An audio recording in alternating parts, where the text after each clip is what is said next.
Yikes. Oh, it's so funny. Yikes. Or daddy-in-law, I think. I don't know. Daddy-in-law. But it's a little kid with Jared Kushner's face, so it's a small body.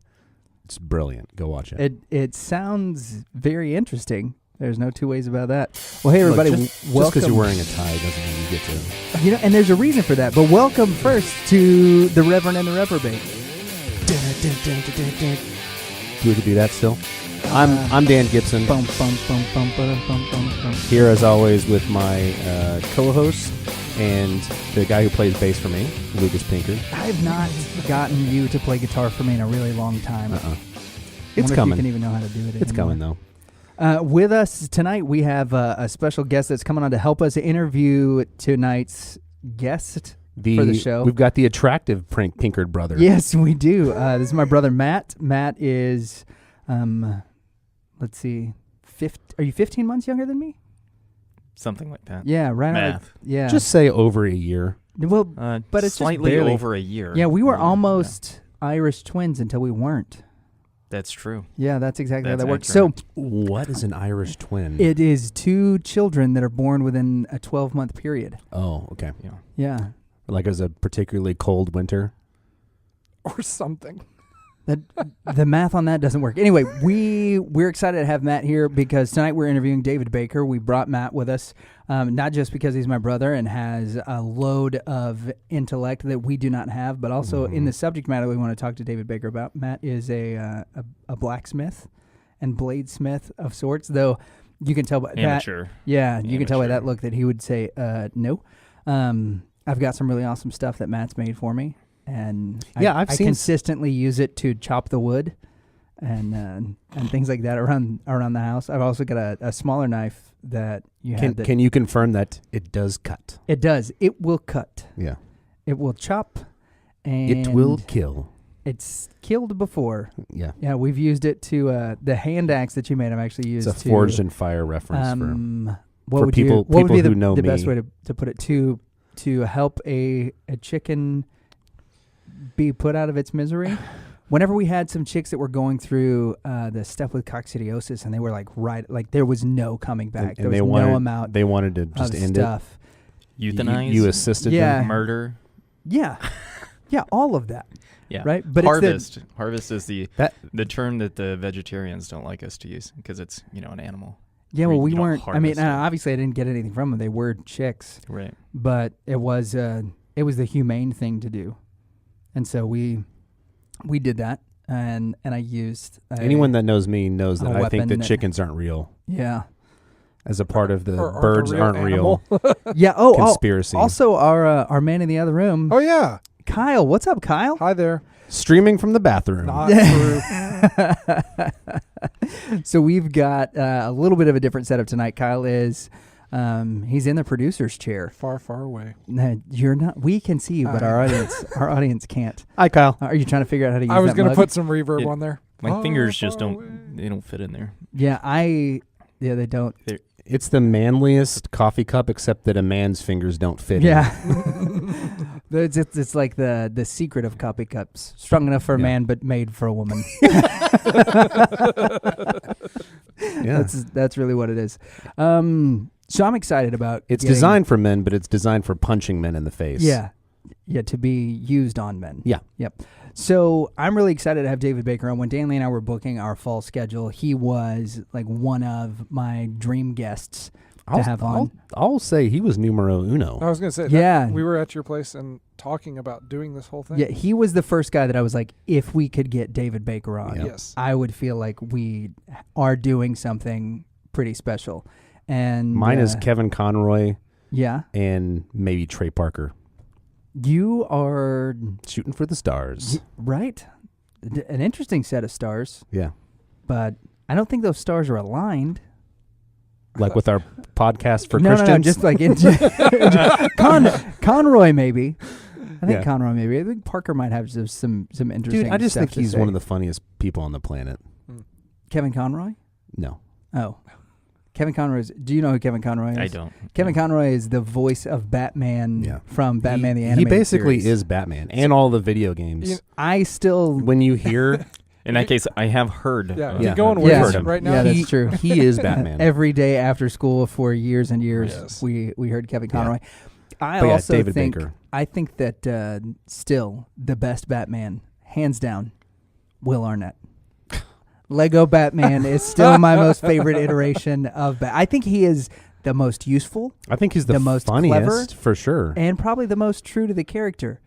No, I think- I don't want to do that. I think it does. It really explores a portion of the character that nobody else has. I will agree fully with that. Yeah.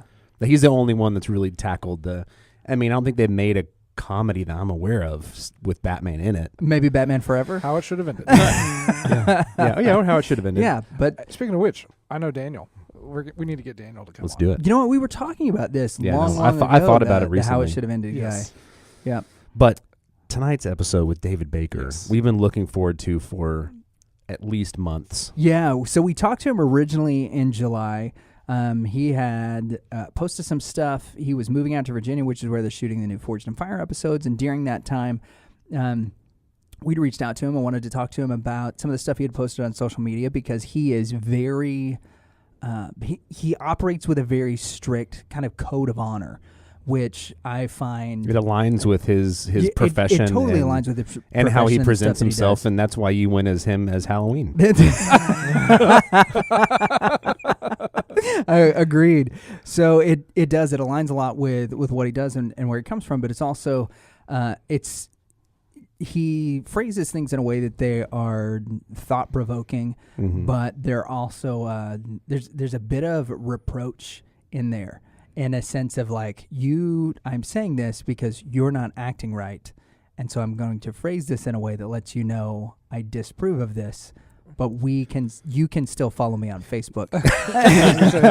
You're gonna know my disapproval in as few words as possible. Yeah, and it's been really, really great to see some of that. He did have Matt and I experienced when we were in junior high, our house burned down. David, his home in Los Angeles was one of the ones that was in the path of the fires in California last year.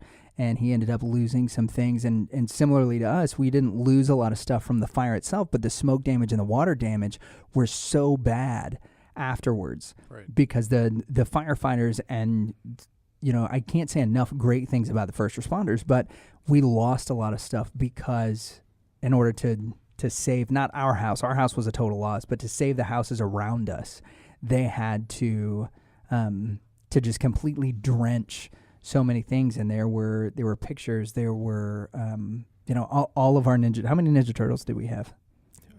Buckets. And Yeah, buckets. yeah. We had this giant purple tub of Ninja Yeah. Turtles that ended up just being Like a 20 How much- gallon tub. it was huge. How much square footage of your house was occupied by Ninja Turtles?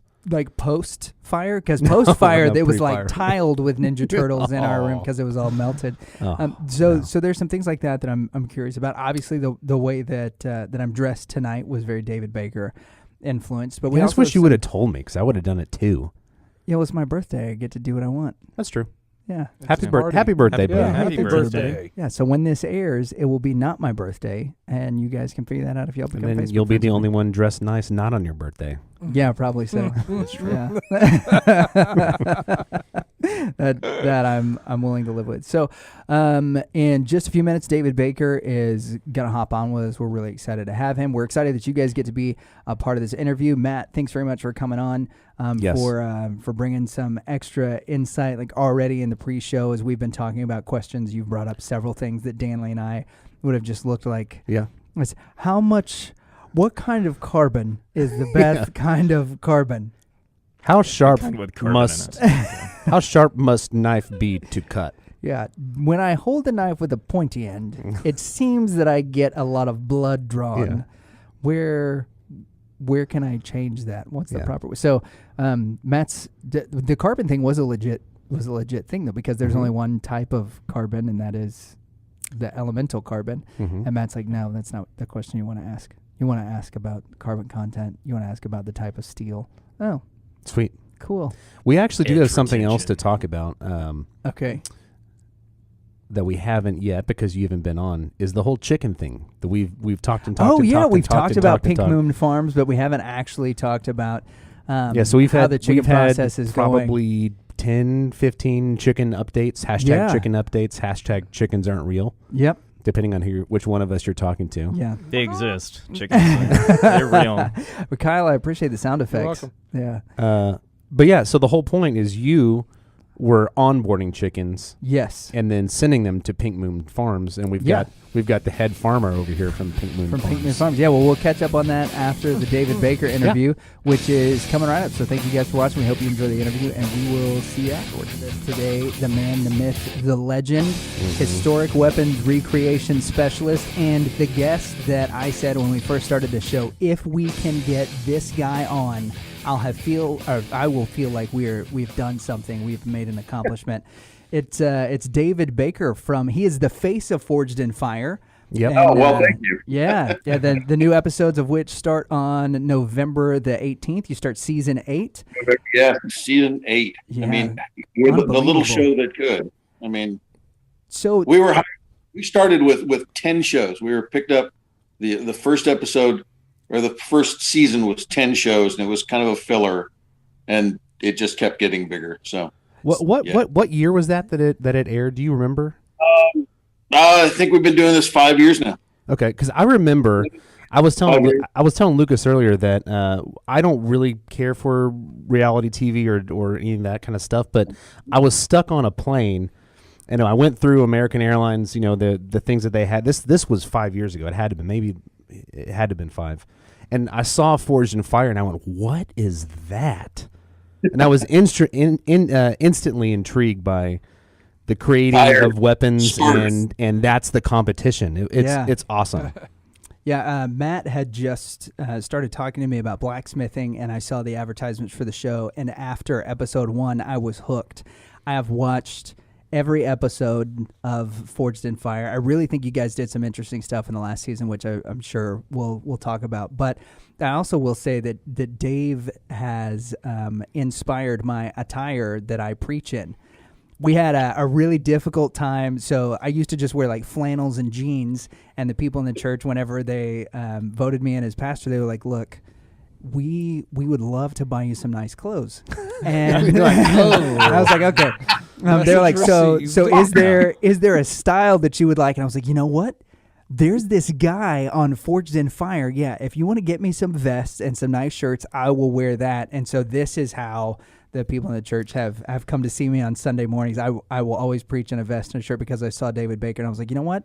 That's a way that you can kind of keep an edge but still look like a gentleman. So I've appreciated that. Now you just got to up your. My dad was a Brooks Brothers guy. He was a full on business guy, labor union trust fund negotiator. Oh wow! So I mean, when he went to work, he was like in the suit, the button downs with the ties and everything else.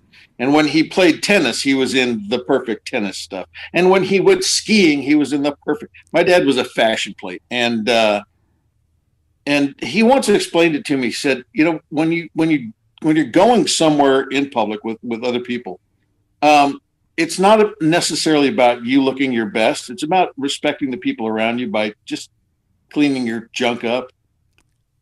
Makes sense. I mean? Yeah, absolutely.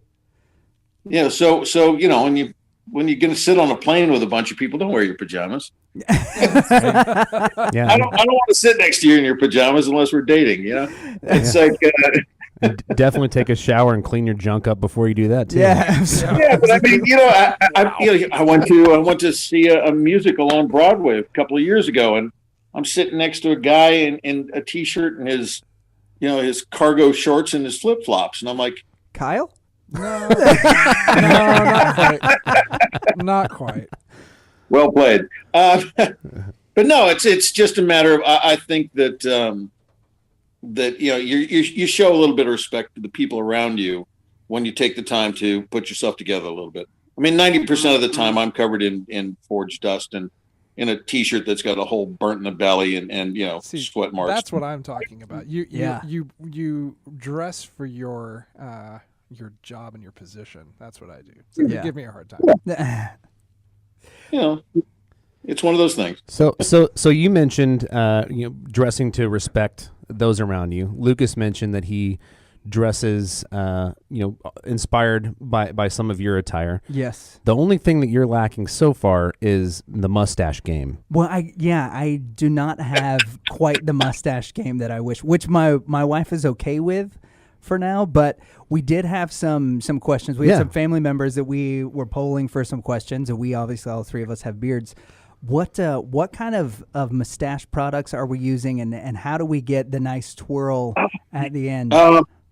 Well, okay, there's actually wax on it from today. Man, it looks like hell, but I wax the mustache usually to get it dialed in and to do the big swoop. But you also got to commit to that thing's long. Oh wow, some length. You got to commit to not cutting it. Is that what you're saying? Exactly. Yeah, and you got to be careful because you're shaving down here underneath all this junk, and you try not to cut it off. Every once in a while, something gets trimmed drastically by mistake, and then you're back to square one. But I do wax the thing. I do use the beard balm. Oh, nice.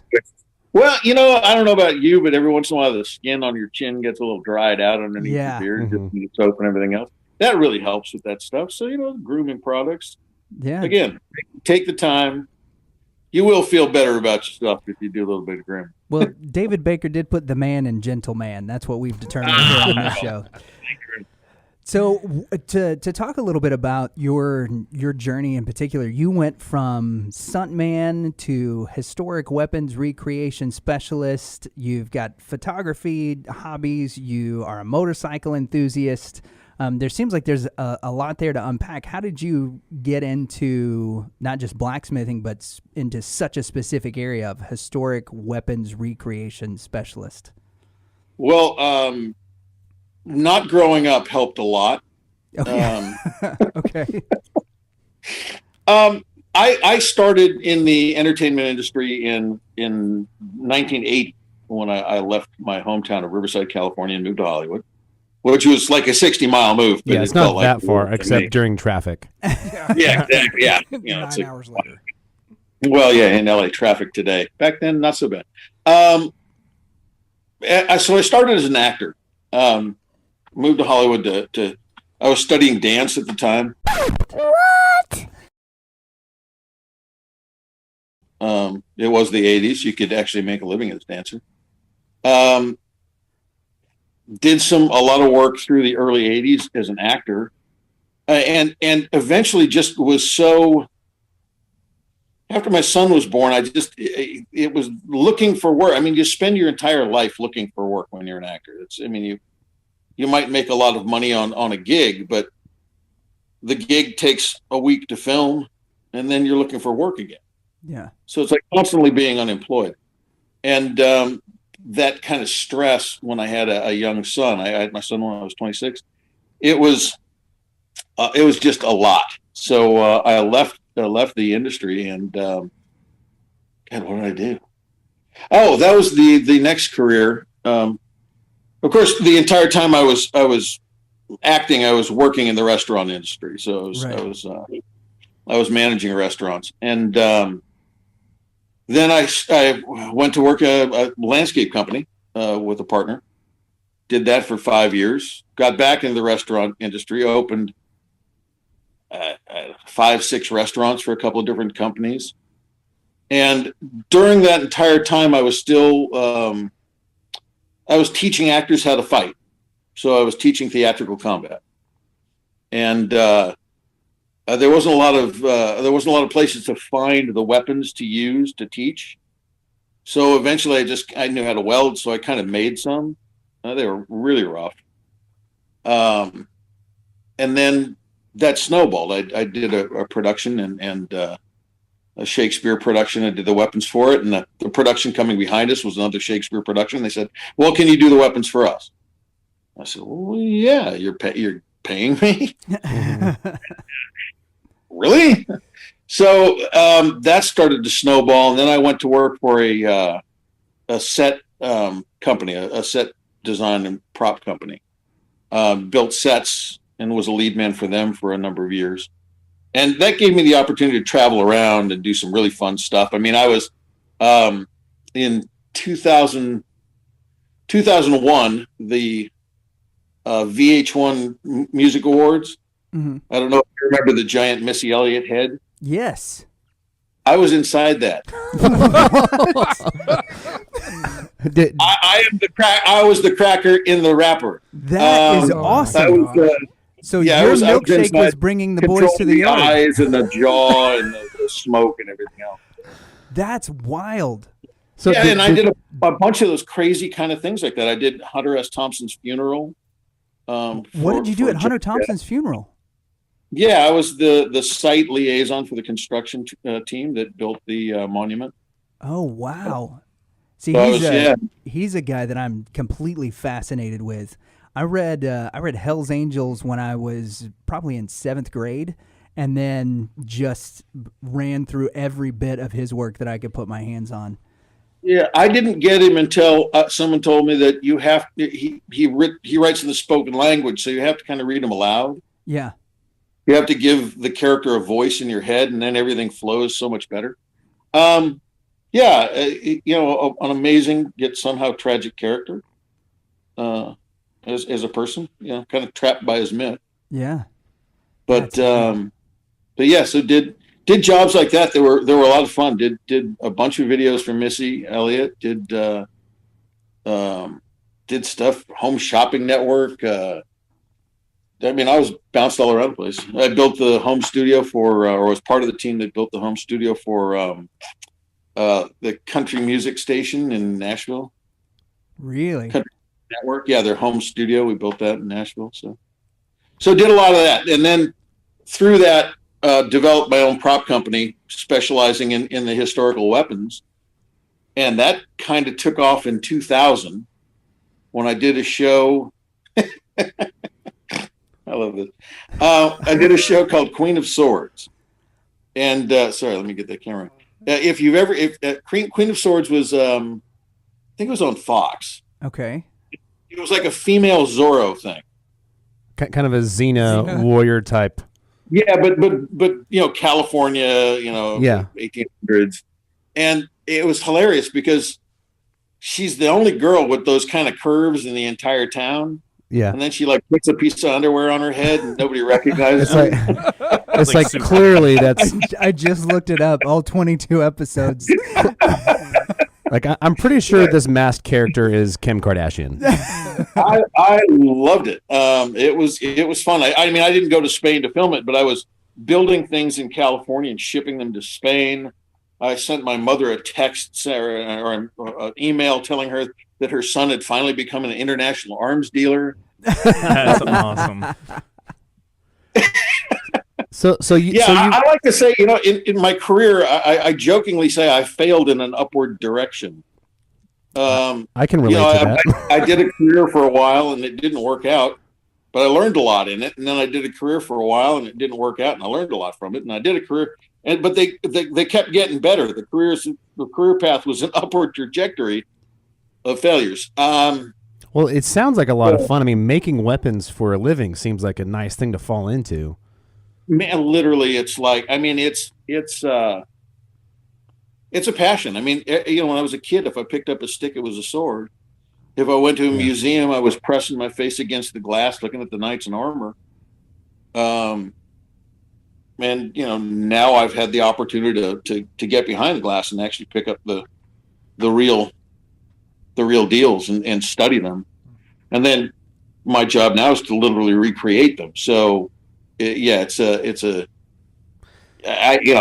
can't imagine a better job for me than this show, in that I get to make the weapons that I want to have anyway. I get to play with them, and I get to watch other people try to make them. So, and then comment on it. It's like, wow. So what's and they pay me to do it. Yeah. That's the cool thing. That is a pretty awesome perk. I know, yeah, because this is what I did when I was at home anyway. Before they paid me, I'd look at other people's work, comment about it, make my own toys, and play with them. So yeah, I also am a critic of other things, but I don't get paid to do it. That painting's bad. Yeah, Art and I don't get along. It's one of those things, and I try to be very careful about it, in that I don't do any kind of critiquing or criticizing of people's work outside of the show. Yeah. All I try to do is inspire them to make more of it. So that actually does bring me to one question, not critiquing someone else's work, but is there any movie that you as a passion for making weapons, that, you know, some historical movie that you look at and you go, you know, man, I wish I could have been a part of that, because I would have done, you know, I would have made a really awesome spear, or, you know, whatever weapon. Yeah. I mean, wow. See, I've got a lot of friends in the stunt industry. You said I was a stuntman earlier. I try to say I'm not a stuntman because I've done stunts. I've worked under stunt contract, but I know guys who light themselves on fire and throw themselves out of windows for a living. Yeah. Those guys are stuntmen. Those guys and girls. I know women who can do that exact same thing and make a fight look so intense. That's not what I do. So calling me a stunt person is stretching the truth. So I'll stay away from that. But no, there's a lot of films out there that that I think would not have been hurt if they had stuck with more of a historical base. I mean, certain weapons only do certain things. You can't make them do other things. It's like, you know, small swords do not cut ropes. It doesn't happen. I mean, you can sit there and saw at it for a while, but you know, swords don't chop through armor. There's a lot of what does chop through armor? What's that? What does chop through armor? Oh, war hammers do a really good job. Just the pick on the back of them. Picks, axes, yeah, some of them. Sharp, pointy things with a lot of weight behind them. So it's like a big, heavy spear or something. Yeah. Yeah, sure. There are certainly types that are designed to poke holes in European armor. So I always think that if you try to stay closer to history and reality, you actually wind up with a better story that makes a lot more sense, as opposed to, you know, magically running through people and chopping them down. If you're doing fantasy, great, throw the magic in. Swords do wonderful things in fantasy movies. Yes, super. I but agree. If you're trying to tell a historically accurate story, and you've got all your bad guys dressed in chainmail, and some guy with a dinky little sword is chopping them all in half, it's just not. It's not. So best lie has an element of truth. Never let the truth get in the way of a good story. That's right. Yeah. So we shouldn't give lightsabers to hoplites. Is that what you're telling me?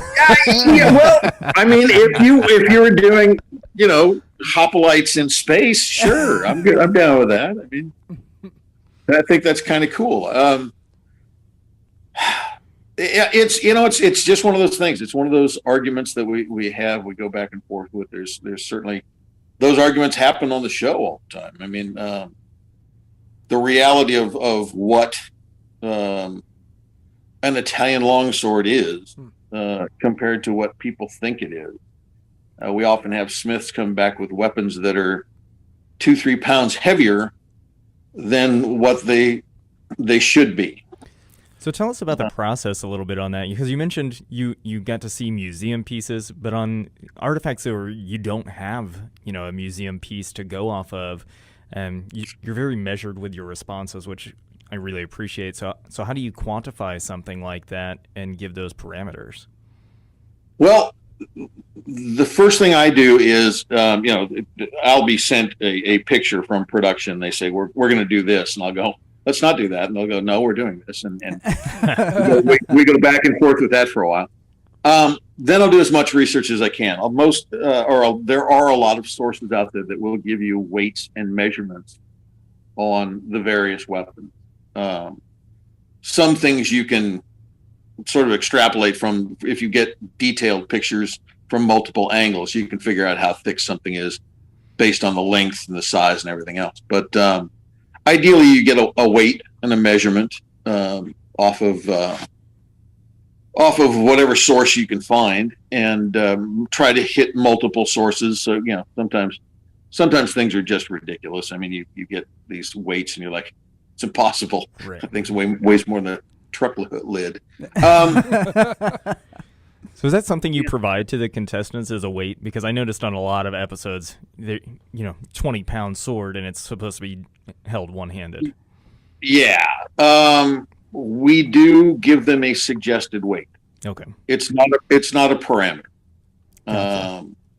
And you know how sticklers we are with parameters, sending people home all the time. Mm-hmm. But we try to limit the parameters to length and so we get two weapons that are generally the same size. If the smith wants to build something that's 8 pounds, thinking it's going to be stronger and better, well, they've made something that's virtually unusable. So now my hand kind of drifts into. Anyway,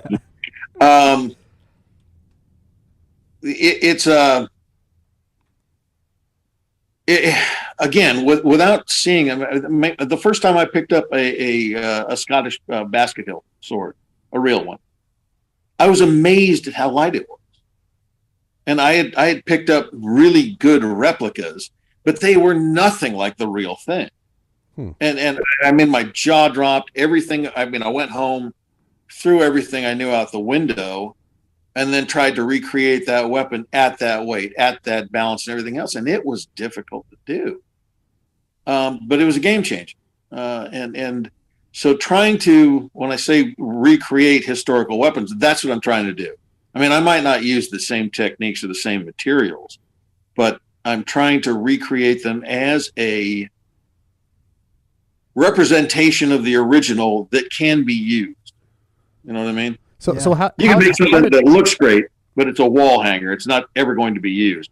Making something that is the proper weight, balance, and everything else that feels good in your hand, that's the key. So that particular weapon, you said you had held the replicas that were much heavier, and then that one you finally got to hold an authentic one, and it was lighter, and you tried to recreate it. What was the special sauce for you that you figured out? Yeah, this feels like the original. Did you? How many? Wow. There were a bunch of things, especially, like I said, with the Scottish basket hilts. I actually went to Scotland a couple of years ago after having that experience. Went to Scotland to study those weapons. There were so many things that were not. What's that? I said that sounds terrible. Going to Scotland to study weapons. Yeah. Yeah, I know. And the Scottish people are so cool, and the museums there are so cool as well. I would love to go. You've been? Yeah, I have. It's like, if you had called yesterday, we would have taken it out of the cabinet for you. I'm like, oh man. I can't wait to get back. I was going to go back this year, and then of course COVID happened, and we as Americans obviously aren't responsible enough to be allowed to travel. So here we are. It sort of ruined all of our plans for travel, amongst other things. Yeah. So what has been your favorite weapon that you've gotten to create for the show? Because I don't know if our listeners know this, but all of the weapons that the contestants have to replicate, you actually have made, which is that was incredible. That was one of those things when we started the show. I tried to get the producers to contact the Met, since we were filming in Brooklyn. I thought, man, we can get examples of all these weapons from the Met and put them up on and publicize the Met's collection as well as everything else. Well, a lot of those weapons seem to be, I guess, in private collections, and if they leave the Met, they've got to be insured and have a docent traveling with them and security and everything else. Good grief. It's a huge thing. And of course, we wouldn't be able to use them. We wouldn't be able to do any of the testing with them. Right. So I said, well, I'll tell you what, I'll build the weapons. That way we can test them. But beyond testing them, we can make sure that our tests aren't just there to destroy weapons. You know what I mean? If my weapon can't go through the test, how can I honestly ask another smith to make this weapon to go through a test that is going to destroy your weapon? And some of our tests, I think, are far too destructive, but that's a production argument that I have on a regular basis. So, and you're referring to like the hog test and the wood test, the final test with the weapons, where we have the kill, the strength, and the sharpness test. Yeah. And I try to fight to make sure that those tests are somewhat appropriate for the weapon. In that, if you've got a Middle Eastern sword that's light, fast, and meant to cut people who weren't wearing any armor, doing a strength test where you're chopping bricks might not be the that makes sense. That might not be the most appropriate test for the weapon. Yeah, that makes a lot of sense. Yeah, I can't think of very many weapons that would have been put up to an ice block chop. Well, I mean, but the thing is with the ice block chop is you're going against a dynamic surface that blows up, and it's super specular, and it looks so amazing on television. And it's tough in that, the ice isn't going to get out of the way, but at the same time, if the sword is properly made and properly tempered and done right, well, the ice isn't going to break it. Mm-hmm. I mean, weapons break on ice because there's a flaw in the weapon. Yeah. Not because ice is stronger than steel. Mm-hmm. So what is, it happens to me all the time. All my weapons break on ice. So what is your favorite weapon that you've made so far? Favorite. Man, I'm really partial to sabers, and we've done a lot of different kinds of sabers. Mm-hmm. I just watched the one with George Washington's thing that is a word I can't pronounce. The Cutto. Yeah, the lion head Cutto. Yep. Yeah. Yeah, that's a nice weapon. It's nice, fat. It's fast. It's just a hanger. It's not huge. So I maybe the Indian tulwar is one of my favorites because the handle and guard takes so much work and detail, and it's a saber that looks really heavy, but it's not because it's just paper thin. Ooh, they're just cool. Like this giant wicked razor blade that hacks things to pieces. There's a series of books. One of them is Swordsman in Time of the Raj, and they're all about first-hand accounts of British swordsmen in India during the late 17 and early 1800s. So it's fascinating to see what these swords read about what these swords were capable of doing in the hands of professionals. So I'll throw the tulwar in there. Okay. Yeah, I think that's an acceptable answer. Long answer to get to one word, but. So we're talking swords. What's your favorite type of steel to actually forge with, and then not just forge with, but also use? And if that's different, why? I've become a huge fan of 80 CRV2, which is a newer steel. It's not new, but it's sort of the replacement for 5160 spring steel. It moves beautifully under the hammer. It's very forgiving, and it is incredibly durable. You can layer it up with a 15 and 20 to get like a Damascus pattern, so it works for that. But at the same time, it's an easy steel to work with. It's super durable. It hits that perfect spot between tough and hardenable. So a lot of those blade steels that are newer, you were saying it's a new steel. They just don't seem to hold an edge, kind of like newer, like the high carbon does. And you brought up the point, it kind of replaces 5160. Which is spring steel. I think that's one of the best steels to work with just because it's so easily accessible for forge people that are coming out, and then the tolerances are higher. But you said that this one actually takes a nickel. It's a great steel. I mean, 5160 is what I was building most of my blades out of before I was introduced to the 80 CRV2. But 5160 doesn't move well under the hammer. It's if you've got power tools, it moves great. But hand hammering 5160, it's a slow steel to move. It tempers really well, but it doesn't get very exciting if you try to put a hamon on it or something like that. You just get dead straight hamons. It doesn't necessarily like to weld to other steels very well. Yeah, Damascus so it is gets super limiting, difficult. you know, where the ADCR V2 doesn't really have any of those issues. Nice. So, do you have a knife that you every day carry? Oh, I've got probably a dozen that are in rotation.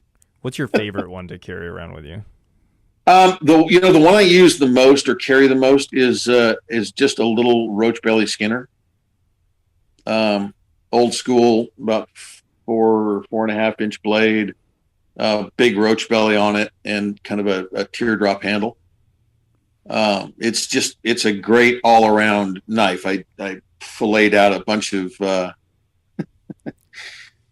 did a test the other day where we were cutting salmon, and so we had these huge 20-pound king salmon, right? Ooh. Atlantic salmon. Yeah. And Doug made this cut that was like right up near the tail.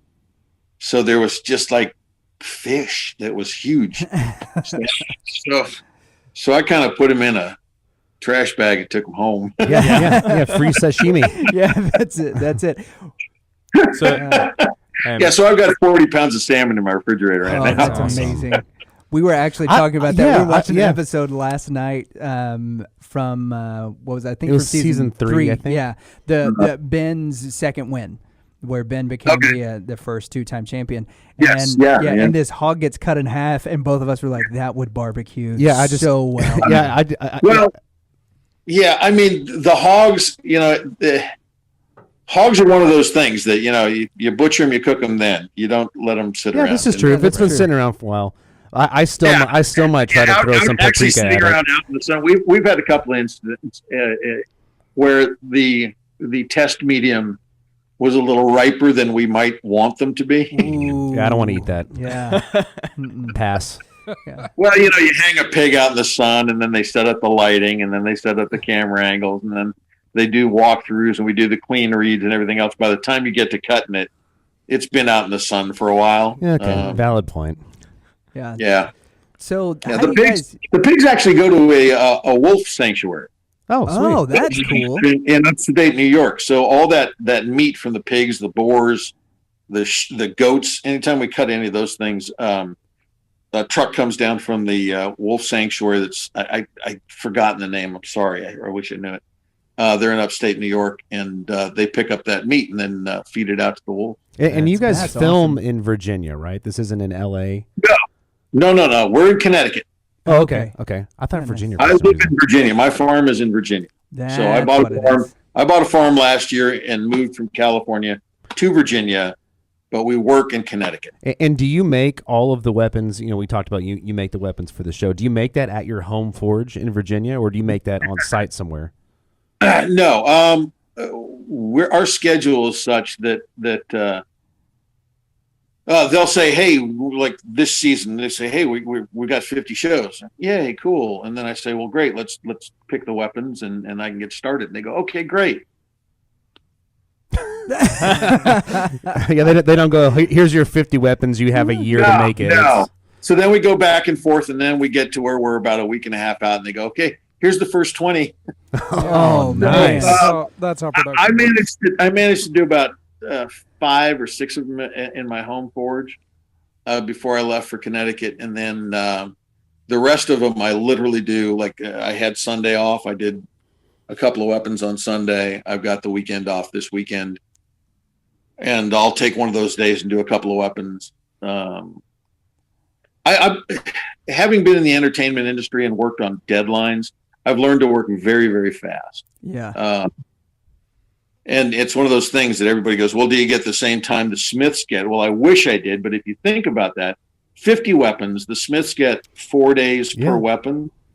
Okay, that's 200 days. If we're shooting 11 months out of the year, which I think we're 10 months. We're shooting 10 months out of the year. Good So, grief. I mean, there's not enough days to do all the weapons and shoot the show. So I kind of get the days off to make weapons. I go in sometimes early in the morning and make weapons. But with COVID, we've got new restrictions, so it's been a bit trying, to say the least. Do you think that the COVID could survive the forge? You think it?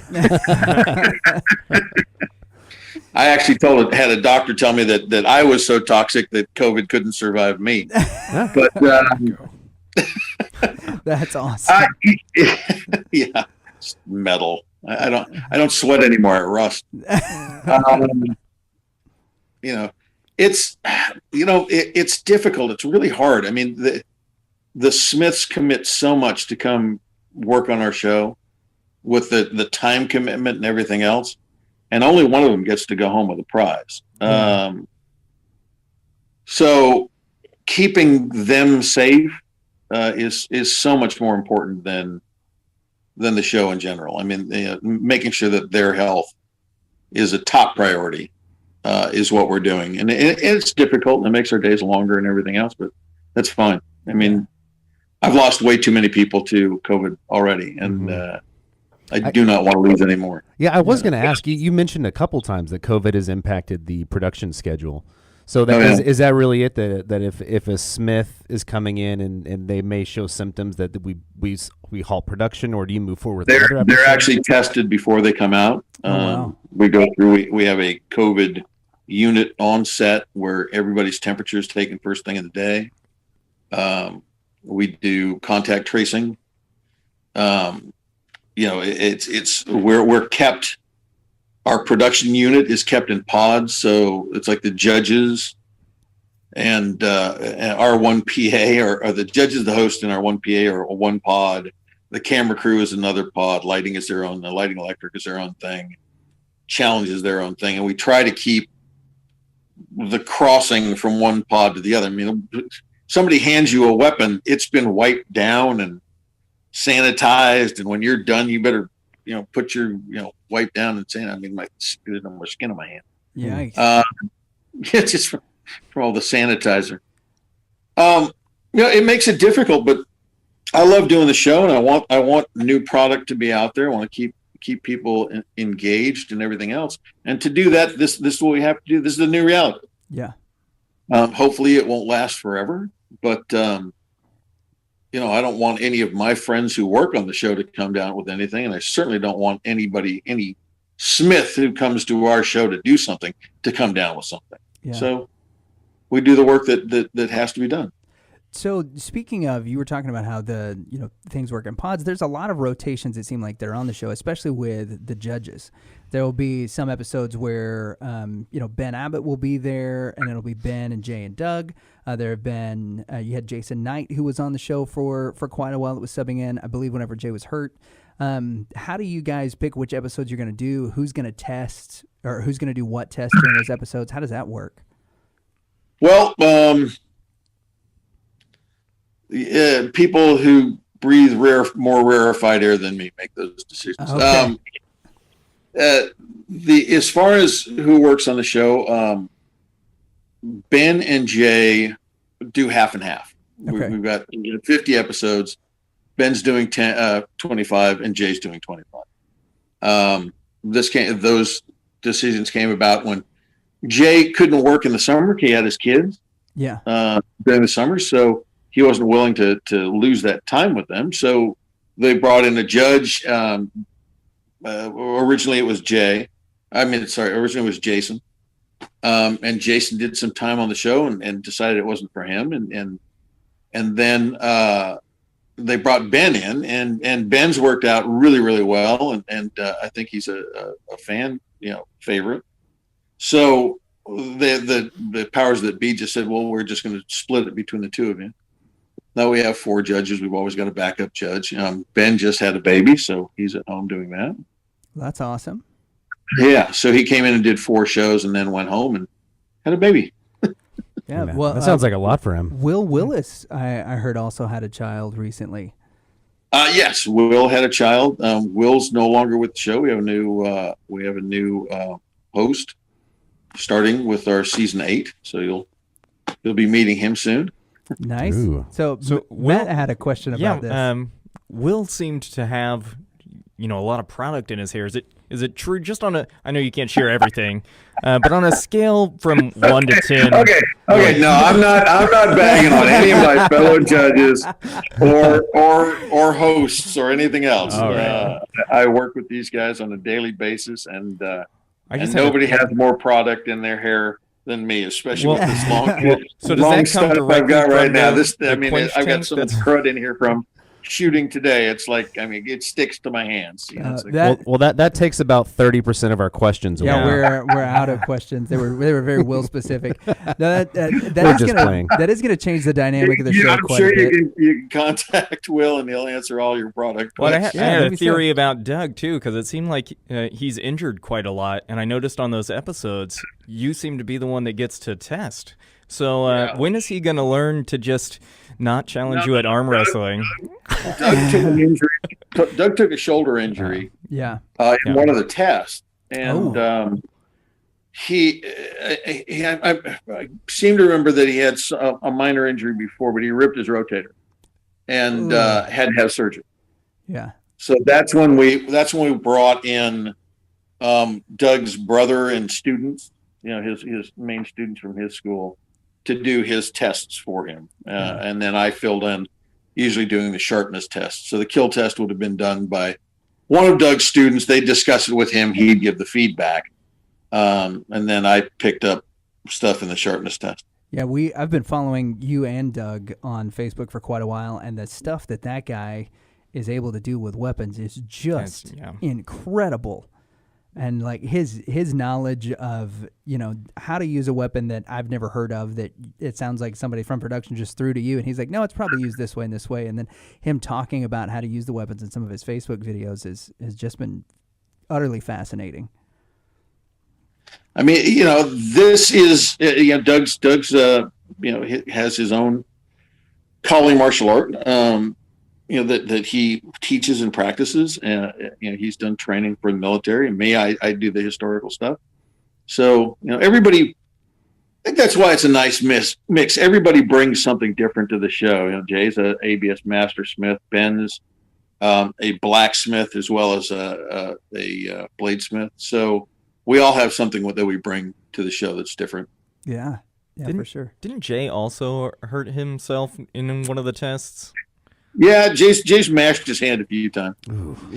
Jay had surgery on his hand from an injury he had years ago, and he had a bone graft done. So I thought that was from an injury, because I know a lot of those tests aren't just brutal on the weapons. He had the injury and had to have the surgery, and that's when Jason, I think, first came on the show. Yeah, when Jay had his surgery and he was out for a while.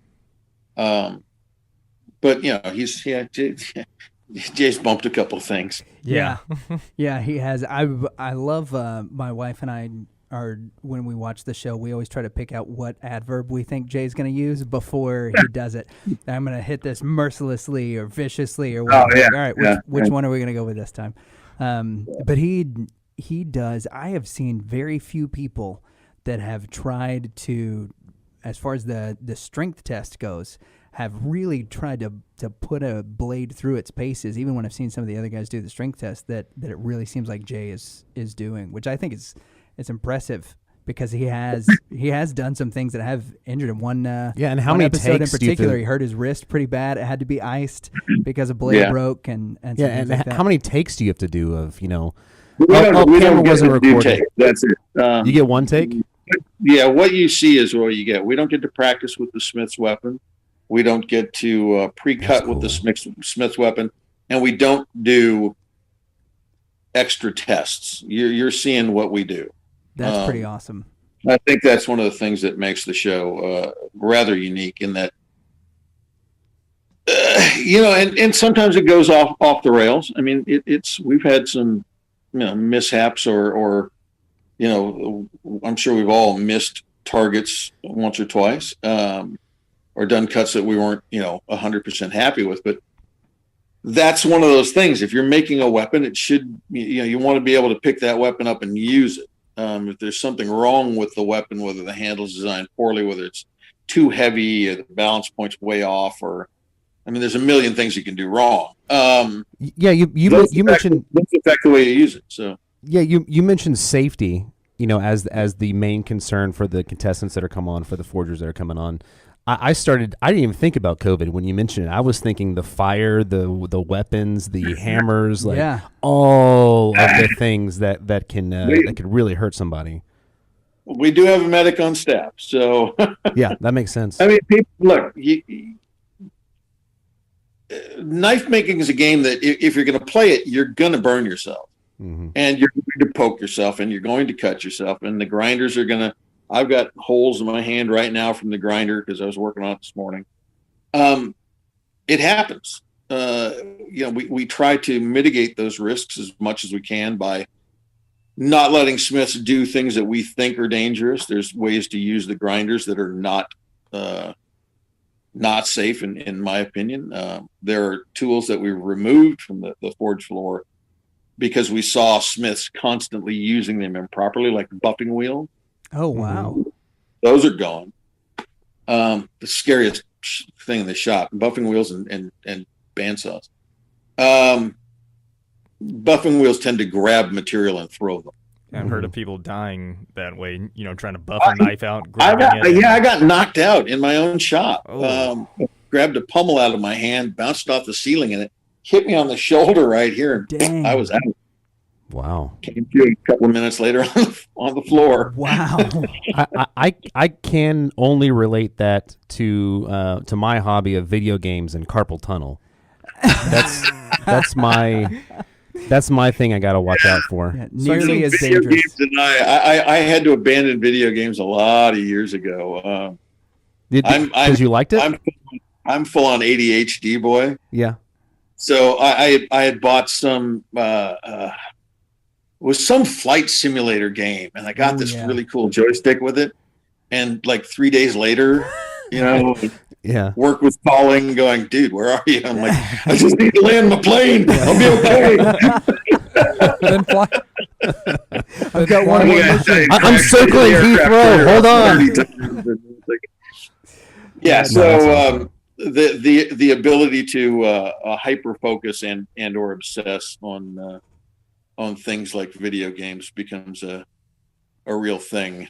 Yeah, I get it. What's been your favorite era to study and to look at knives and blades from?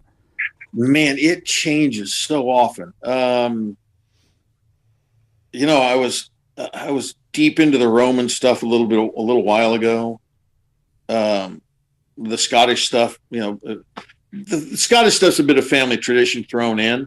The fact that I've now been to Scotland and really enjoy that. I started out with primarily rapiers because I was doing the theatrical stuff. Mm-hmm. Got into the 18th century English stuff, the English Civil War stuff, or the wars of religion. So the 18th century, mid 1600s through to Napoleon.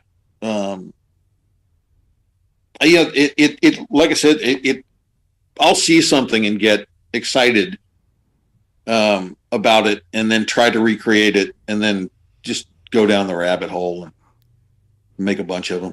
That seems like such a cool job. Or try to get the one right. It's like you build it and then take it apart, and then build it, take it apart, and build it and take it apart. Well, it sounds like through your trial and error of learning how to create historical weapons that you're probably, I'm guessing, very well set for the zombie apocalypse.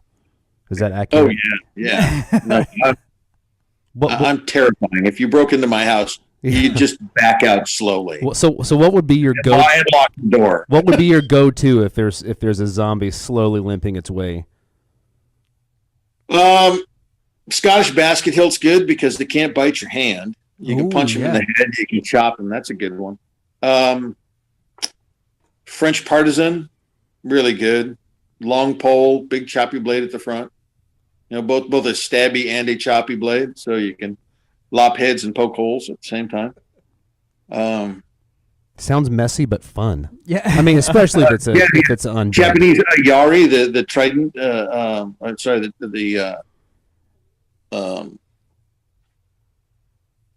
just the name just went out of my right now here. But you said it's a trident of some kind. Yeah, it's a Japanese trident spear.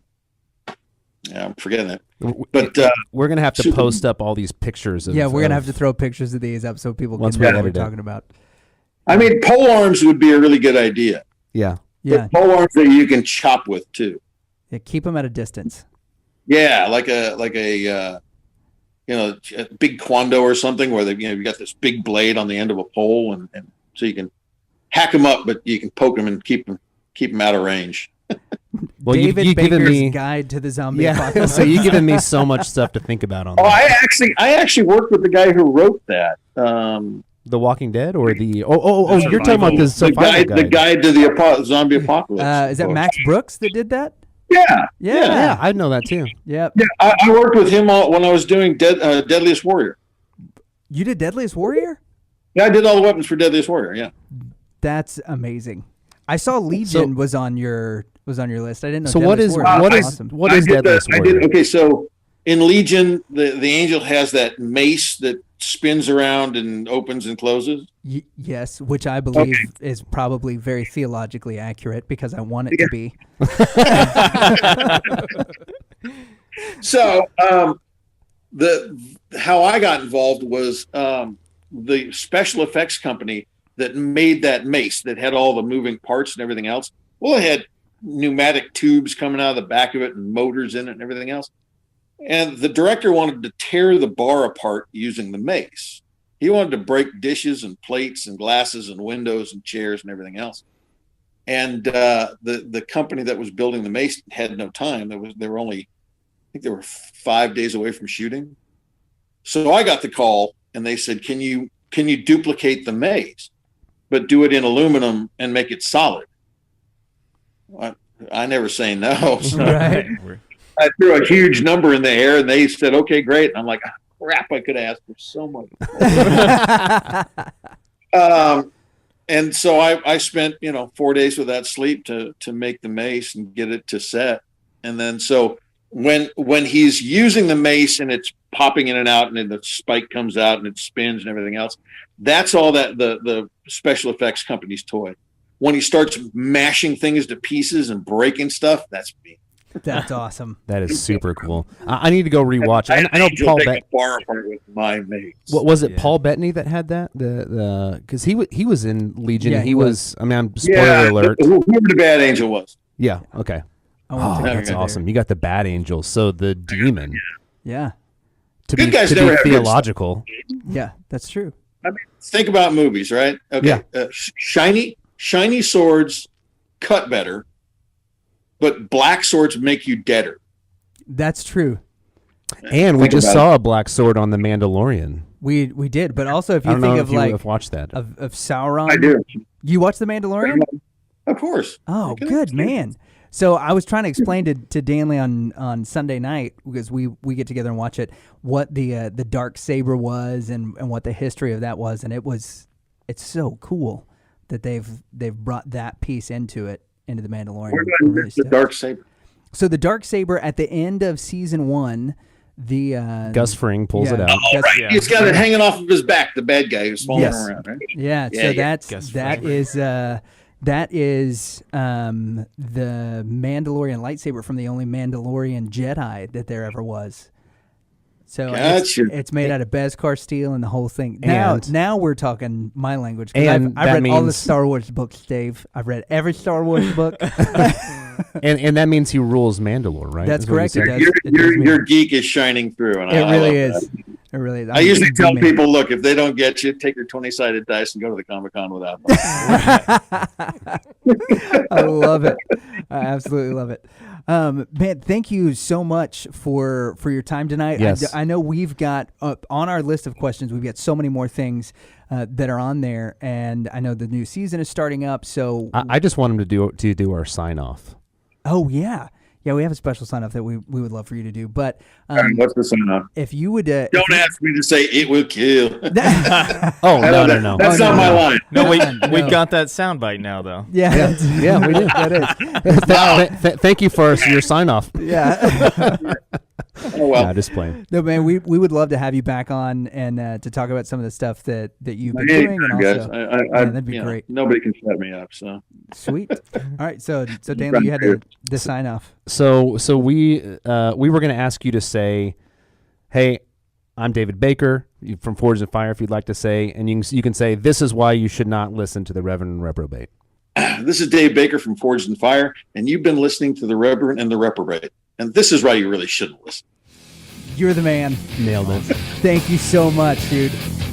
Guys, it's been fun. It's been fun talking with you both. Yeah, you were awesome. Well, all four of you to the voice that's in the back. To the voice. Yeah. Well, what another mediocre episode from Reverend the Reprobate, where, again, two guys talking to people that we have no business talking to. No business talking to. The only one of us that was Matt. Yeah, the only one of us that was qualified to talk to David I know was that, Matt. That was the point I was trying to land imperfectly. And a big thanks to Kyle for making sure that everything was running properly, that everything kept going smooth. We have had so many recording issues due to just technical difficulties and equipment. And Kyle is normally here in front of the camera, but being back behind the scenes tonight, dude, I really appreciate. I'm happy really to be the babysitter today. Kyle, you're my Jamie.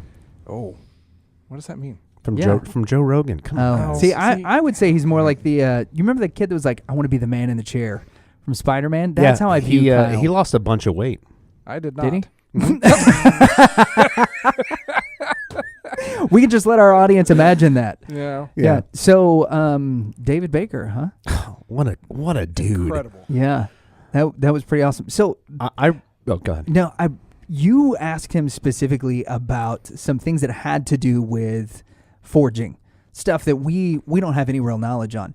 I was like, do you take the fire and you just pour it on to the metal? That is how it kind of, no. So you had mentioned something about 5160 steel, and he told you about this new type of steel, which we're going to have to go back because he gave the name of the steel. What is that? Is that like the chemical compound? Idea. So some of it is, yes, it's the chemical compound, like in 10 series steels, which is like 1095, 1075, 1080.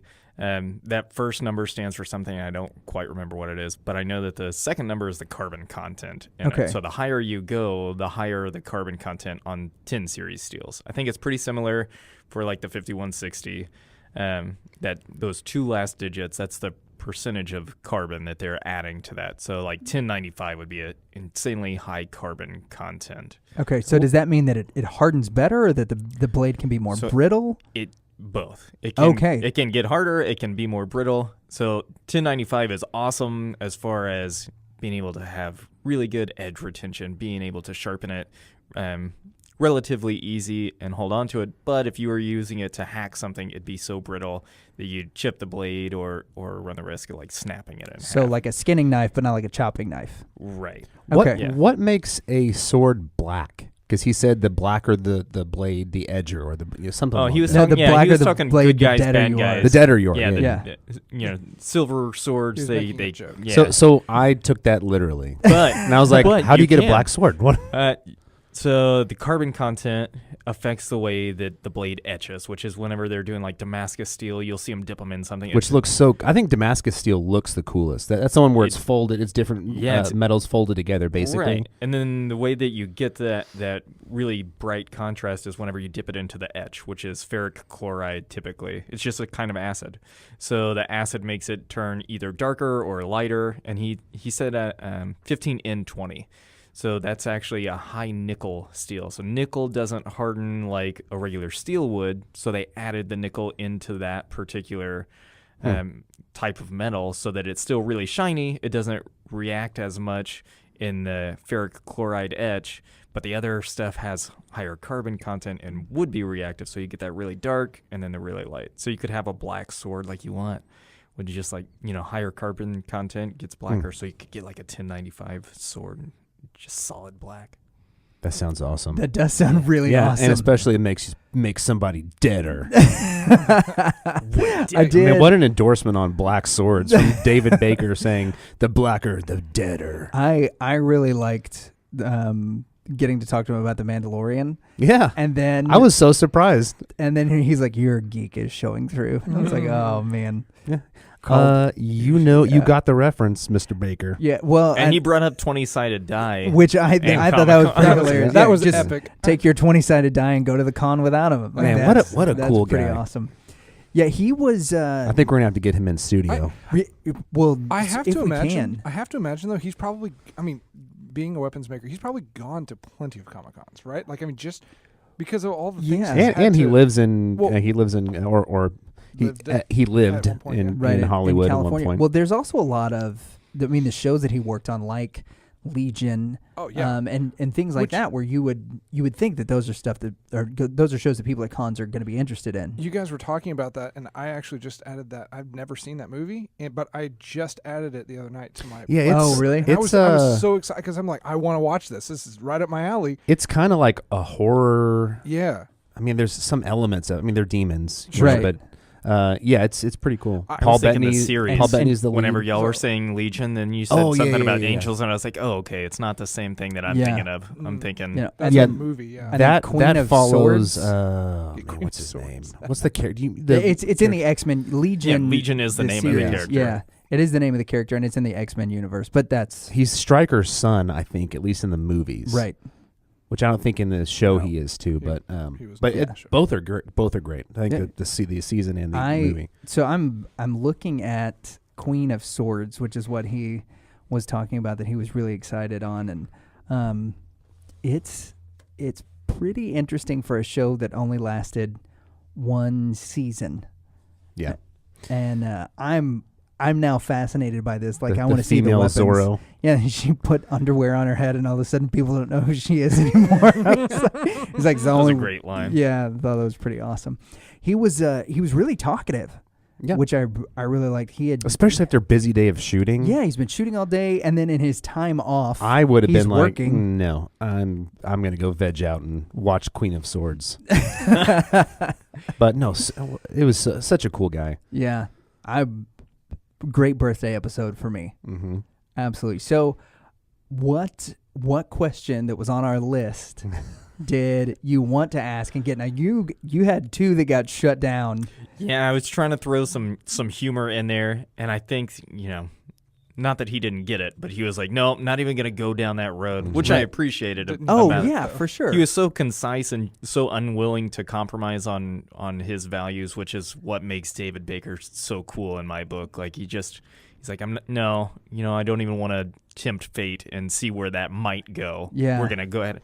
So I was a little disappointed that the jokes didn't get to the punchline or didn't land, and I was just like, that's kind of a bummer. But we can try it. We can isolate it and try it at the end of the episode and just put it on as a tag there. I really wanted to know what his process was for the quench, which is like one of the biggest parts of the blade failures on the show, that people either don't get their knife or sword or whatever the weapon is hard enough, or it's overly brittle. Because so many people go in there and they're eyeballing the steel, and each steel quenches at a different temperature and all these different things. So, you bring it up to a certain heat and steel becomes non-magnetic. And so sometimes you'll see somebody bring their own magnet, and they'll test the steel with a magnet to see if it sticks. And that's the right temperature to be able to quench it. Another guy had brought salt, because salt's boiling point is at the same temperature that particular steel needed to be quenched at. Oh, wow. So what's his approach to the quench? Right. So what's his approach, and does it differ from blade to blade whenever he's working on it? Because some, like 5160, I keep bringing up because it's such a common metal to use. It's got really high tolerances to where you could have it bright orange or kind of a dullish orange, and it would still harden. Maybe not as hard. It's more forgiving. Different. Yeah, it's more forgiving in that way. Well, it sounds like we need a follow-up episode. Yeah, or like we need to spend a few days at the forge with Matt, so that whenever we're like, David Baker, I burned myself. Why do it hurt so bad? Matt said that I am supposed to put my hand in the forge oil, and then that makes it more better. And I would say, which I think would be true to my character, at least on this show, is I would let him know that I'm ready to come on the show. I threw a hammer at a steel, and now I'm ready to fire the forge. I'm ready. And then grind techniques and like the way that he sharpens. I really want to know what his technique and style was for that, because he's making all those weapons that are tested, and to find out that they've already been through the tests. Right, that I thought was really cool. Yeah, I knew that he made those, but I didn't realize that they were all tested to make sure that the contestants had a fair shake. Yeah, which is pretty cool, because some of those weapons just don't make it at all. Like, neither contestant, their sword makes it out of there. Yeah. Well, if you remember back to several of the episodes, whenever they talk about the tests that they're going to be used for, it actually shows several of the Smiths doing the tests. And when I went back and looked at those, it was with the example weapon. So they're not like using the footage of them testing the Smiths weapons that, the contestants made. It's showing the judges testing the weapon that Dave made in the same tests. Yeah. Whenever they're showing it. That was really cool. That is really cool.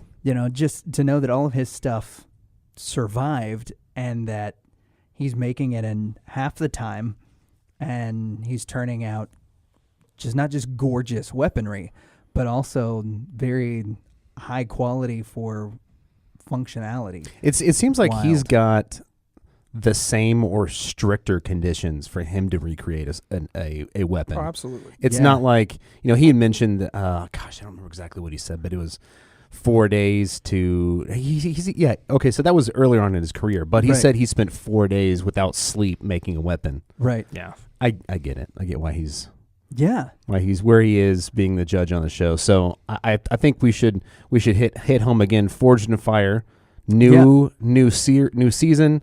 He mentioned a new host. That's interesting. Which he didn't mention who it is, so I'm very curious who it is. But Wednesday, November 18th on the History Channel, 9/8 Central. So when this episode airs, it will be this Wednesday, November 18th. Yeah, 9/8 Central on the History So we're gonna Channel. have to turn this around. We are, and I'm really glad that he said that he wanted to come back because I am sure that, so you got a new host, you got a new format. I want to know what's changed. We're going to see all the COVID stuff. He also said that they're shooting 10 months out of the year. I didn't realize. I mean, they've got 163 episodes as of now. Right. That is over 7 seasons, but still, that's a lot of episodes per season. Because but there's how many were there? It was like 30 or something? There was 36 in the last season. He said 40 for this season. I wonder how many of those things run concurrent. Like how many? And just these are back to back to back. Right. Like these are questions that we there's still questions we need answered to Steve David Baker. Yeah, but like how many of them do you? Okay, so the first 6 hours of the day we do this one, then we take lunch, and then the next 6 hours of the day we do this second competition, and then both sets of the two, right, that have to go create that historic weapon, they're both gone, and so this week they're both, in their week of work so that they can keep on the production schedule and make it continue to happen. Mm-hmm. That's crazy. Because you've got all of those episodes, and then on top of that, you've got all of the testing that you have to do whenever they come back. And he's got to do you got to do all the historical research. You have to fly to Scotland and get them to open the museum so you can play with the weapons. Right. What an awesome life. It's so cool. Pretty cool. And there is, like I said, there's so many things that we didn't get to. The stuff about the quench. Did you have anything that you wanted to ask that we didn't get to? The production schedule stuff was mine because those were the things I was really fascinated. There were more, but I'm going to save them for next time. Yeah. That's a little teaser. Which I am excited about next time. Also, he did mention that we should talk to Doug and to Will, that they'd probably be willing to come on. And did you email them? I think that would be not yet. Okay. That'll be my stuff. But that would be two guys that I think would be. What really if we had all three to. judges on at the same time? Well, we'd have to get Ben on as well. What if we did? Okay, yes, talk to me. What if we did an after show like Talking Dead, and it's Talking Fire? I'm in for that 100%. Where we could just do it live, set up in the living room, and just go. Yeah, I think that'd be awesome. Talk to the judges. Yeah, say hey, tell us about this. It just aired, or whatever. Maybe the winning contestant is on. We can interview Doug, and then immediately following our interview with Doug, we can have Jay and David and Ben and the winning contestant. Well, no, I think we interview Doug, and we have Jay and David and Ben come on and tell us how Doug did during the interview. that would be like that. And then we swap to the next one and do that. I did think it was interesting that he said he doesn't critique outside of the show. Which shut down all of my questions. It seems in line with his values, like he was talking about. I can respect that totally. Yeah, for sure. I mean, that's a it was funny that he stand-up thing to do, but also I think very it's important to have that separation. Yeah, because so many people that are trying to get into like a new hobby or new thing, they have this defeatism that they face. Yeah, you get crushed immediately if David Yeah. Baker was like, "This is a crappy sword." Somebody that's been doing it for 2 months will crush somebody that's been doing it for 2 weeks. Like, oh, you didn't do this? Why? Noob. This cutlass will not kill. Instead of trying to build people up, and his thing was, make more. It wasn't, this is, you need to do that. No, make more, because that's part of it. The more you do, the more experience you gain with each one. And he was talking about failing up too. Oh, yeah. And it was just, gather all the knowledge from all of your failures and forge ahead with it. No pun intended. Yeah, right? Probably. I think there probably was a pun intended. Just hammer it out. Well, sweat through the heat. Yeah, and him How many more talking bad puns can we come up with? all of them. We can come up with all of them. Him talking specifically, and you're talking about failing and failing up, is the anecdote he told about the sword that he went and picked one up and realized that the ones he was creating were so much heavier than the real thing, and that sparked this whole new. But yeah, he said he cleared out everything. He just he threw just everything threw it I knew all out, and that's crazy. Yeah, so that reminds me. I know you two guys are Mitch Hedberg fans, but Mitch Hedberg talks about watching late night infomercials is like, forget everything you know about carpet. It's like, Done. okay, done. Now, and he's like, well, I don't know anything about brand new carpet anymore. You just eliminated everything. But that seemed to be the approach that he took, is he knew, all right, if I'm going to continue to do this, I have been making this so wrong that I've got to start from scratch. And not just that he went and did it, but the willingness to do that. And at this point, it's something that had already been used. It wasn't something that he had to do for the show anymore. They're already past this. He did this because he's that invested in the craftsmanship. It's integrity. That is. It's integrity. It's integrity. I really think from just like for a Christian, somewhat podcast, we make a lot of South Park references. You make a lot of South Park references. Yeah, I do. Yes. I do. It's allowed. But I also think to get to the Christian thing is that a lot of the values and the things about his integrity, where it came specifically to how he talked about his fellows on the show, right? His brothers on the show. And also when it came to the amount of care he took in his craft, right? To make sure that, like, this isn't something that I need for anything, but I care this much about what I'm doing that I'm going to go to Scotland and research, and I'm going to forget everything that I knew about how to do this and completely reconstruct it from the start. I think that those are very admirable qualities and things that we as men have stopped cultivating in a lot of ways, not just in the church, but outside of it also. I think that's one of the reasons that, and we are both Jordan Peterson fans. I'm sure you're familiar with some of his stuff, and that's his big push, is that we're not, or I think his big push, that's a lot of his appeal, I think, is this whole idea that we have gotten away societally from the things that we used to value. And almost demonized masculinity to a point. Yeah, and whether that is just like basis of integrity, whether it's that sticking together. I mean, we've been brothers your entire life, and literally, and but we've been in similar situations where somebody said something about one of the two of us, and we've been like, no, I'm not going to do that. You brought up the South Park guys several times, Matt Parker and Trey Stone, and they have a policy. Whenever somebody from their organization says something about the other one, they call them immediately. So and there's nothing comes between them. Nothing comes between them. And there's a very famous story of a guy who'd been working for South Park for several years, who came in, and to one of them, I forget who it was. This is Chef. Yeah, well, no, it's not. It wasn't Isaac Hayes. But so one of the guys that's been working in South Park for years and years had said something to one of, I don't remember if it was Matt Parker or Trey Stone. He said something to one of the guys and was like, yeah, well, your other buddy said blah, blah, blah. And it felt weird. And so immediately, with that guy in the office, they call the other one. Let's say, for the sake of telling the story, let's say it was Matt. Matt calls Trey, puts him on speakerphone with that guy in the room, and says, hey, so and so said that you said this, which doesn't seem like something you would say. Is that true? And he was like, no, I didn't. And they're both like, okay, well, I'm gonna fire him. Is that cool? And they're like, yeah, you're fired. And that guy who had been on the show for a while, had been working with them, tried to do something to get in between the two of them for whatever reason he was motivated. And then immediately he's gone. And David had that, kind of respect for the guys who was working on the show that like, look, I'm having a lot of fun with you knuckleheads, but I'm not going to allow something like this to get in the way of like something with three guys that I don't know versus schlubs. Schlubs, I think is what he calls us. Yeah. Versus these people that I really value. And that was, that was really cool. The integrity that it takes to throw away everything that you knew about something that there's no longer a specific, especially a monetary purpose for you to do, but you have that much integrity in your craft that you want to do that, I think is an important thing. And I wonder, obviously we can't all approach this on like a macro level or when it comes to our hobbies or things like that. I wonder if there's, or how big the lesson is in that for us that we can learn and say, hey, you know what? Not to like try to just extrapolate something out of nothing, but say, you know what, this is something that I'm not doing well or that's not as successful as I wanted.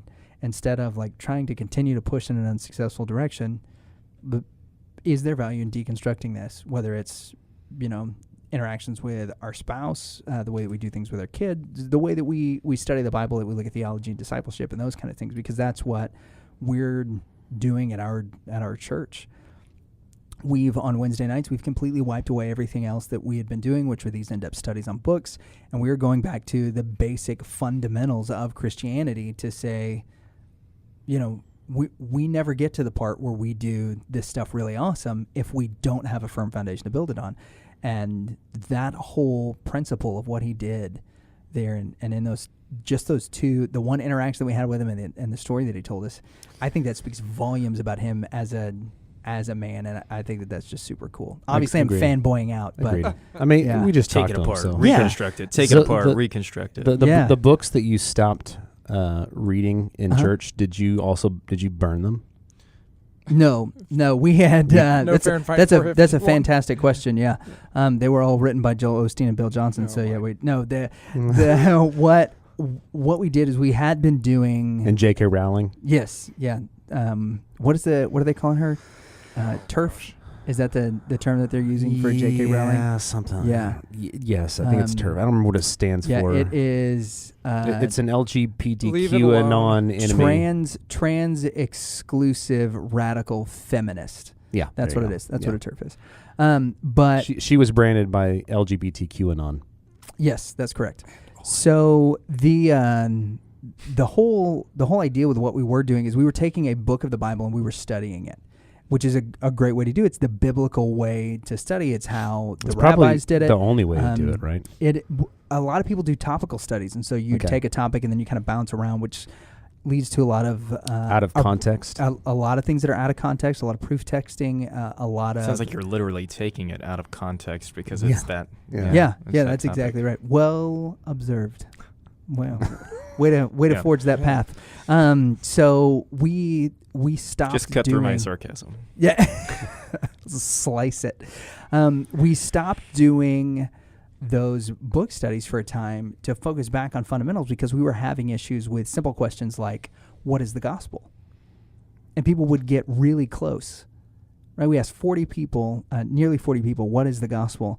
And I had 4 answers that had it hook, line, and sinker, that had all of the elements there, that had man's sin, that had Christ's death and burial and resurrection. We had so many that were close they didn't mention the resurrection. Well, the resurrection is kind of the key piece to the gospel. Paul says without it that nothing we do matters.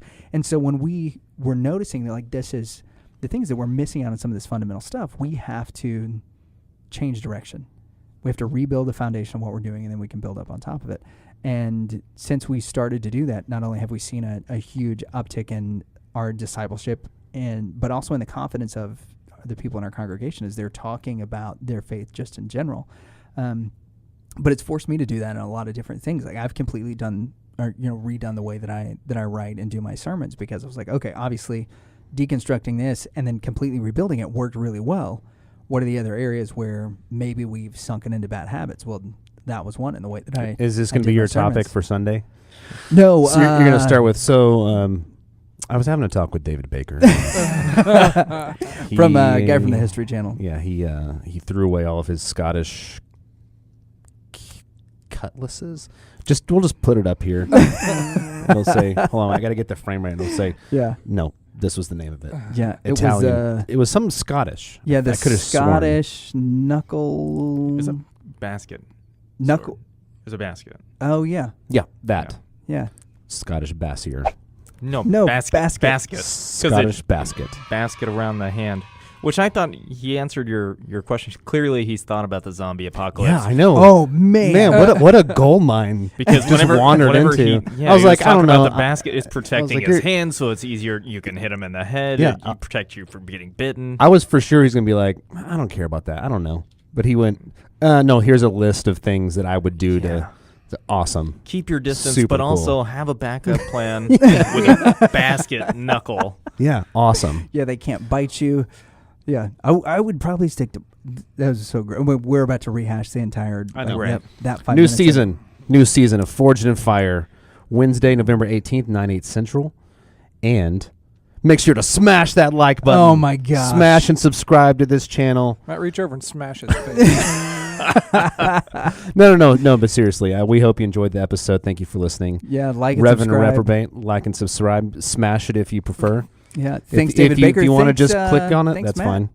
Yeah, Matt. Yeah, thank you, Matt. We Oh, You happy to you be lent here. us Happy to talk to appreciate it. you David lent Baker. us and particularly me some legitimacy in this conversation because Yeah. I think you've got it like a good starting understanding. I just wore a vest. But you've at That's all least that seen happened. you've at least seen all of the episodes of Right. Forged in Fire. You really love it. I've seen probably at least a couple seasons. Yeah. But you really get it and like it. I am a moron. Just in general, but especially with this I'll kind of stand stuff. next to you with that, so it's good. Yeah. Thanks, Kyle. You're Yeah. welcome. So Hey, how's your bathroom time going? I'm still here, Chris. I guess. So hey, yeah, thanks very much, man, for coming on with us. Thanks again to David Baker, Stanley. Thank you. Thanks for co-hosting my show with me today. Oh, I hate you. And and to the man in the chair, thanks, Kyle. Yep. Did we do it? We did it. That's a We wrap. did it. That's an episode. All right, cool.